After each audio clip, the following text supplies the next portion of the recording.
আসসালামু আলাইকুম প্রিয় দর্শক, অত্যন্ত একটা বিচলিত হওয়ার মতো খবর। আমার কাছে অন্ততপক্ষে এটা বিচলিত হওয়ার মতো খবরই মনে হয়েছে। আমি জানি না এই খবরে এই দেশের কেউ কেউ হয়তো উল্লসিত হতে পারেন, কারণ সময় এখন অন্যরকম। নতুন হাওয়া বইতে শুরু করেছে। এই নতুন হাওয়ার যে চেহারাটা কি সেটা মাঝে মাঝে আমি বুঝতে পারি না।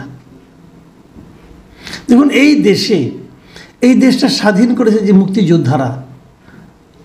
আপনাদের আওয়ামী লীগের শাসন নিয়ে আপনাদের আপত্তি থাকতে পারে, শেখ হাসিনার শাসন নিয়ে আপনার আপত্তি থাকতে পারে, আমারও আছে। আওয়ামী লীগের স্বাধীনতার পরবর্তী কর্মকাণ্ড, বঙ্গবন্ধু শেখ মুজিবুর রহমান যে শাসন চালিয়েছিলেন সেখানে ওনার অনেক ব্যর্থতা ছিল, সেটা নিয়ে আপনার সমালোচনা থাকতে পারে, আমারও আছে। আমিও মনে করি উনি ভালো শাসন চালাতে পারেননি, উনি ভালোভাবে দেশ চালাতে পারেননি, এটা আমিও মনে করি। কিন্তু তাই বলে মুক্তিযুদ্ধকে তো অস্বীকার করতে পারবেন না আপনি। আবার মুক্তিযোদ্ধার সন্তানদের পোষ্যদের কোটা নিয়ে আপত্তি আপনাদের মতো আমারও আছে। এটা নিয়ে আমি অনেক কথা বলেছি, অনেক প্রতিকূল অবস্থায় দাঁড়িয়ে কথা বলেছি। যখন কেউ না বলতো, পুরনো ভিডিওগুলো খুলে দেখেন, আমি বলেছি মুক্তিযোদ্ধাদের নাতিপুতিদের কোটা থাকা উচিত নয়। আমি বহুবার বলেছি, বলে আমি বিপদে পড়েছি, কিন্তু বলেছি কারণ আমার কাছে এটা বলাটা নৈতিক মনে হয়েছে। আজ কি হচ্ছে? তাই বলে কি আপনি মুক্তিযোদ্ধাকে অসম্মান করবেন? এটা কি হলো? আর যিনি আপনি অসম্মান করছেন, আপনি কে? কি পরিচয় আপনার? কি যোগ্যতা আপনার? আমি এই আলোচনায় পরে আসছি, আগে ঘটনাটা একটু বলে নিই কেন আমি এ কথাগুলো বললাম। কুমিল্লার 14 গ্রামে রবিবার দিন, গতকালকে আর কি, একজন বীর মুক্তিযোদ্ধা, উনি খেতাবপ্রাপ্ত মুক্তিযোদ্ধা, বীর প্রতীক উনি, ওনার নাম হলো আব্দুল হাই কানু। উনি 14 গ্রামের বাতিশা ইউনিয়নের লুদিয়ারা গ্রামের বাসিন্দা। তো ওনাকে রবিবার দিন একা পেয়ে, উনি এলাকায় ছিলেন, এক জায়গায় যাচ্ছিলেন, যুদ্ধ শুনেছি, কিছু একটা কেনাকাটা করতে যাচ্ছিলেন। একা পেয়ে 10-12 জন লোক তার গলায় জুতার মালা পরিয়ে দেয় এবং সেটা তারা ভিডিও করে সেটা তারা ফেসবুকে ছেড়ে দেয়। প্রায় একই জায়গায় আমি কয়েকটা ভিডিও দেখেছি, একটা জায়গায় 1 মিনিট 46 সেকেন্ডের একটা ভিডিও, আবার আরেক জায়গায় দেখলাম যে এমনি 56 সেকেন্ডের একটা ভিডিও, 1 মিনিটের কম, বিভিন্ন রকম ভিডিও। এবং সেই ভিডিওতে কি দেখা যায়? দেখা যায় যে কয়েকজন যুবক, একজন মধ্যবয়সী ব্যক্তি সহ এই বীর মুক্তিযোদ্ধা আব্দুল হাই কানুকে ধরে আনেন। লাল কোটি ও পাঞ্জাবি পরা এই মুক্তিযোদ্ধার গলায় তখন তারা জুতার মালা পরিয়ে দেন। এ সময় এক পাশ থেকে একজন বলছেন তাকে বাড়ি থেকে বের হয়ে যেতে, অপরজন বলছেন কুমিল্লা থেকেই বের হয়ে যেতে। এবং এই সময় এই মুক্তিযোদ্ধা বলেন, আমরা এত বছর বাড়িতে থাকতে পেরেছি। এ সময় আরেকজন বলেন, আপনি পুরো গ্রামের মানুষের কাছে মাপ চাইতে পারবেন? এ সময় তুমি হাত জোর করে সবার কাছে মাপ চান। এক পর্যায়ে তাকে 2 জন ব্যক্তি ধরে সামনে নিয়ে যায়। এখন এগুলো কারা করেছে সেটাও ভিডিওতে যে ছবিগুলো দেখা গিয়েছে সেগুলো দেখে স্থানীয় লোকজন চিনেছে, সবাই অচেনার কোনো কারণ নাই। এবং একাধিক লোক যেগুলো বলেছে সেগুলো হলো এই কাজগুলো করেছে স্থানীয় জামাত সমর্থক প্রবাসী আবুল হাসেম, এবং তার নেতৃত্বে আরও ছিল ওহিদ, রাসেল, পলাশসহ 10-12 জন ব্যক্তি। এরাই এই কাজগুলো করছে। এখন প্রশ্ন হচ্ছে যে এই কাজটা তারা কেন করল? তারা কি কেবল আব্দুল হাই কানুকে অপমান করতে চেয়েছেন, নাকি তাদের মুক্তিযুদ্ধের বিষয়ে ব্যাপক ক্ষোভ আছে, যে ক্ষোভের বহিঃপ্রকাশ তারা হাতের কাছে একজন মুক্তিযোদ্ধাকে পেয়ে করেছেন? সবাই বলেছেন এই লোকগুলো জামাতের সমর্থক, এবং আপনারা সবাই জানেন 14 গ্রাম জামাত অধ্যুষিত একটা এলাকা। এখানে সবসময় জামাতের সঙ্গে আওয়ামী লীগের একটা কম্পিটিশন হয় নির্বাচনের সময়। বিএনপির এখানে কোনো পাত্তা টাত্তা খুব একটা নাই। জামাতের নেতা সৈয়দ মোহাম্মদ তাহের, উনি জামাতের একজন বড় নেতা, নায়েবে আমির, এবং এখানে আওয়ামী লীগের নেতা ছিলেন মুজিবুল হক, একসময় রেলমন্ত্রী ছিলেন, তারপরে আবার যাক নানা ঘটনার মাধ্যমে উনি আলোচিত, ওনাকে নিয়ে হাস্যরস অনেক কিছু হয়েছে এই সোসাইটিতে। এই আব্দুল হাই কানু যিনি আছেন, ওনার রাজনৈতিক পরিচয়টা একটু জানা যাক। উনি একসময় আওয়ামী লীগ করতেন, কিন্তু এই মুজিবুল হকের যন্ত্রণায় উনি এলাকায় থাকতে পারতেন না। মুজিবুল হক আওয়ামী লীগ করতেন, এটা হয় বাংলাদেশ এরকম দেখেছে, ক্ষমতাসীন দল তার এলাকায় কাউকে অপছন্দ করলে সে তার দল করলেও তাকে নানাভাবে হেনস্থা করে, এবং এই মুজিবুল হকের এরকম হেনস্থার শিকার এই আব্দুল হাই কানু হয়েছেন। ওনার নামে প্রায় 9টার মতো মামলা আছে, এবং হত্যা মামলাও আছে। এই মামলাগুলো কিন্তু এই সময়ের না, ওই মুজিবুল হকের সময়ের দেওয়া। মুজিবুল হকের করা হত্যা মামলা ওনার আমলে, ওনার প্ররোচনায় এই মামলাগুলি হয়েছে। উনি এলাকা ছাড়া ছিলেন 8 বছর। এখন মুজিবুল হক নাই, তো উনি এলাকায় গিয়েছেন, তখন তাকে জুতার মালা পরিয়ে দেওয়া হয়েছে। তাহলে এই লোকটার দোষটা কি? সে তো মুজিবুল হকের লোক না। সে তো মুজিবুল হক যে ক্ষমতার দাপট দেখিয়েছে মন্ত্রী থাকাকালীন, ওই সময়ও তো সে অত্যাচারিত। তাহলে তাকে আওয়ামী লীগের সুবিধাভোগী ব্যক্তি বলার নিশ্চয়ই কোনো সুযোগ নাই। তাহলে তার উপর ক্রোধ কেন? তাহলে তাকে অপমান করা হচ্ছে কেন? এটা আসলে আওয়ামী লীগ করার কারণে না, এটা মুক্তিযোদ্ধা হওয়ার কারণে। তুই বেটা মুক্তিযুদ্ধ করেছিস কেন? এই হলো রোষের কারণটা। যারা মুক্তিযুদ্ধকে অপছন্দ করে, যারা নানা ছুতানাতায় পরিবর্তিত পরিবেশে এখন সুযোগ পেলেই মুক্তিযুদ্ধকে অপমান করার চেষ্টা করে, অপমান করে আনন্দ অনুভব করে, এটা তাদের কাজ। তাহলে তারাই কি এখন এই সমাজে আমাদের দেশে পাওয়ারফুল হয়ে উঠেছে?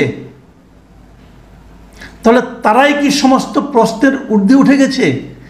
তাদেরকে কেউ কিছু বলবে না এরকম একটা বাস্তবতা কি এই দেশে তৈরি হয়েছে? সেরকম কোনো নমুনা কি আপনারা দেখতে পাচ্ছেন? যারা মুক্তিযুদ্ধকে অপমান করতে চায়, মুক্তিযোদ্ধাকে অপমান করতে চায়, মুক্তিযুদ্ধকে অস্বীকার করতে চায়, তারাই কি দেশে এখন সবচেয়ে পাওয়ারফুল শক্তি হয়ে গেছে? হওয়াটা কি উচিত?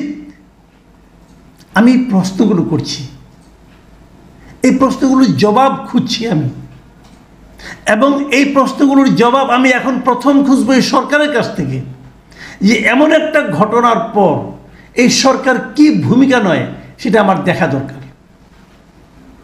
এই ঘটনার পেছনে কি সরকারের কোনো দায় নেই? আমি মনে করি আছে।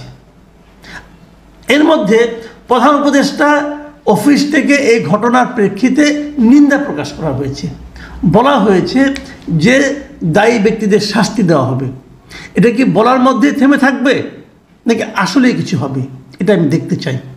কারণ আমি মনে করি আজকে যে এই দুর্বিনীত আচরণ, মুক্তিযুদ্ধকে অপমান করার, মুক্তিযোদ্ধাকে অপমান করার, মুক্তিযুদ্ধকে অবমূল্যায়ন করার যে প্রবণতা, যে মানসিকতা, এর দায় কিছুটা ডক্টর ইউনূসের আছে। উনি বুঝে হোক না বুঝে হোক, ওই যে রিসেট বাটন টিপে দেওয়ার কথা বলেছিলেন, সেটাকেই অনেকে গ্রিন সিগন্যাল হিসেবে গ্রহণ করেছে। সবাই এখন রিসেট বাটন টেপার জন্য অস্থির হয়ে আছে, এবং সেটা তারা বাস্তবায়ন করতে চাচ্ছে। এ দায় ডক্টর ইউনূসকে নিতে হবে। এ দায় ডক্টর ইউনূসের উপদেষ্টা মণ্ডলীতে থাকা ব্যক্তিদের আচরণের কারণে তারা উৎসাহ পেয়েছে আমি মনে করি। ওই যে ছবি টেনে নামানো, সংবিধান বিরোধী আচরণ করা, মুক্তিযুদ্ধের মহানায়ককে সাধারণ মানুষে পরিণত করার যে প্রচেষ্টা, এবং তাকে যাচ্ছে তাই এরকম তার সম্পর্কে সমালোচনা করার একটা যে উদগ্র প্রবণতা তাদের মধ্যে আছে, এই সবগুলো মিলিয়েই কিন্তু এই আজকের এরকম জুতার মালা গলায় দেওয়ার বাস্তবতা তৈরি হয়েছে। এটা এমনি এমনি হয়নি। আচ্ছা, একটা কথা আপনারা ভাবেন, অনেক সময় কিন্তু এমন হয় যে লোকটাকে আমি অপছন্দ করি, লোকটা অনেক দুর্নীতি করেছে, অনেক খারাপ করেছে, মানুষকে টর্চার করেছে, ওকে তাকে পেলাম, দুটো চর থাপড় মেরে দিলাম, এরকম কিন্তু হয়। কিন্তু এক্ষেত্রে কি তা হয়েছে? তা হয়নি। তা হয়নি কেন? জুতার মালা বানাতে গিয়েও তো একটু সময় লাগে। একটা জুতার মালা বানাতে দিয়ে দেখেন তো কতক্ষণ লাগে, পারেন কিনা খুব সহজে জুতার মালা বানাতে? এত সহজ না, কয়েক ঘন্টা সময় লাগবে এই কাজটা করতে। তারা এই কাজটা তো আগে থেকেই করেছে। তারা একজন মুক্তিযোদ্ধাকে অপমান করার জন্য প্রস্তুতি নিয়ে আসছিল, এবং আমার ধারণা তাদের কাছে আরও কয়েকটা মালা তাদের আছে, মুক্তিযোদ্ধা পাওয়া মাত্র তারা গলা বেঁধে লাগাই দিবে। এই লোকগুলো স্বাধীনতা বিরোধী, এই লোকগুলি রাষ্ট্রদ্রোহী আচরণ করেছে।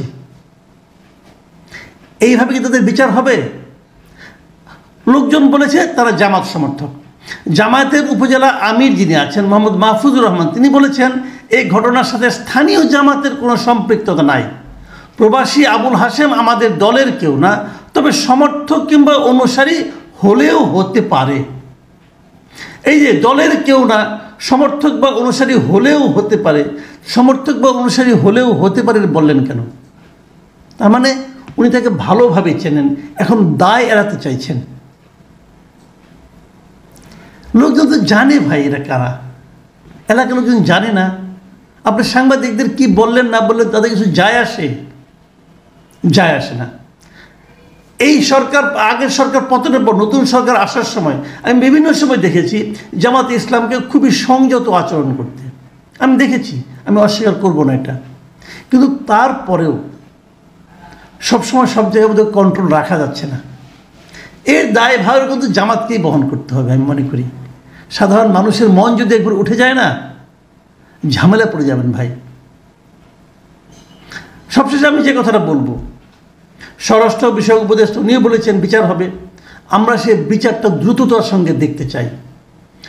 আমরা সেই ব্যক্তিগুলিকে গ্রেফতার করা হয়েছে, বিচারের আওতায় আনা হয়েছে সেটা দেখতে চাই। এবং আমরা আরও দেখতে চাই সারা দেশে মুক্তিযোদ্ধাদের যেন অসম্মান করার কেউ প্রচেষ্টা না করে। মাথায় রাখতে হবে এ দেশটা রাজাকারদের দেশ নয়, এটা মুক্তিযোদ্ধাদের দেশ, এটা মনে রাখতে হবে। এদেশে যদি কেউ সেকেন্ড ক্লাস সিটিজেন হয়ে থাকে রাজাকাররা হবে, মুক্তিযোদ্ধারা নন। সেদিন বিশ্ববিদ্যালয়ের রাতের বেলা একটা স্লোগান নিয়ে আলোচনা উঠেছিল। সে আলোচনাটা কী ছিল? তুমি কে আমি কে, রাজাকার রাজাকার। এটা আওয়ামী লীগের লোকজন প্রচার করার চেষ্টা করেছিল। এর পেছনে আরেকটা শব্দ উচ্চারিত হয়েছিল স্লোগানে, সেটা হলো যে কে বলেছে স্বৈরাচার স্বৈরাচার। পরেরটুকু তারা প্রচার করেনি।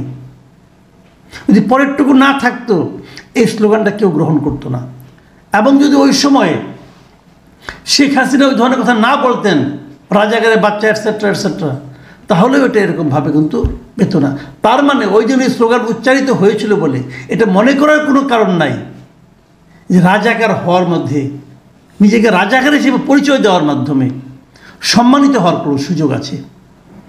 এদেশে আমার বিবেচনায় একটা মাত্র গোষ্ঠী নিজেদেরকে রাজাকার পরিচয়ে পরিচিত করে সম্মানিত হতে চান, আর কেউ না। কাজেই সে ব্যাপারে আমাদেরকে সতর্ক থাকতে হবে। আওয়ামী লীগ কী করেছে তার শাস্তি আওয়ামী লীগ পাবে, বিএনপি কী করেছে তার শাস্তি অথবা পুরস্কার বিএনপি পাবে, জামাত কী করেছে তার শাস্তি অথবা পুরস্কার জামাত পাবে। কিন্তু একটা কথা মাথায় রাখতে হবে, সকল বিতর্কের ঊর্ধ্বে আমাদের মুক্তিযুদ্ধ এবং আমাদের মুক্তিযোদ্ধারা। তারা যদি ব্যক্তিগতভাবে কোনো অন্যায় করে থাকে অবশ্যই তার বিচার হবে। এই ভদ্রলোক, এই যে আব্দুল হাই কারণ সাহেব, উনি যদি কোনো অন্যায় করে থাকেন অবশ্যই তাকে বিচারের সোপর্দ করতে হবে। কিন্তু সেই বিচারের দায়িত্ব এই জামাত সমর্থক অথবা জামাতের কর্মী অথবা যিনি জামাতের সমর্থক হলেও হতে পারেন তাকে দেওয়া হয় নাই ভাই। আপনি যেই হন না কেন বিচার করার অধিকার আপনাকে দেওয়া হয়।